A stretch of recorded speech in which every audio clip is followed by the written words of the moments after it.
Oh,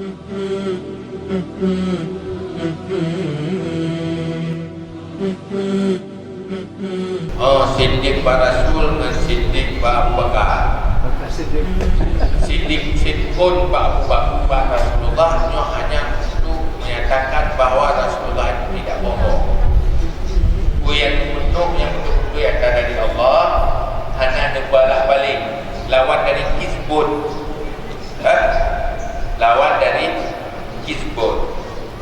Punya Siddiq Abu Bakar yang lawan daripada nifaq. Tapi nifaq Siddiq dalam arti kata tingkat yang tinggi, jauh daripada nifaq yang kecil pun jauh. Artinya Siddiqin adalah pangkat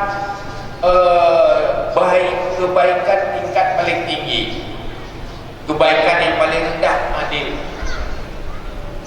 Wadahnya salihin, wadahnya muttaqin, wadahnya siddiqin,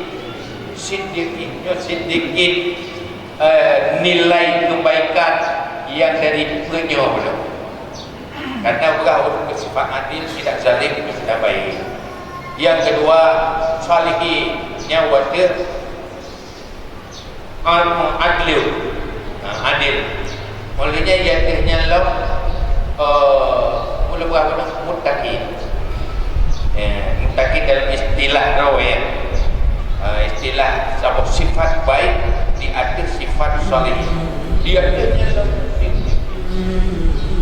yang dia tanya nyumpangkan nilai kebaikan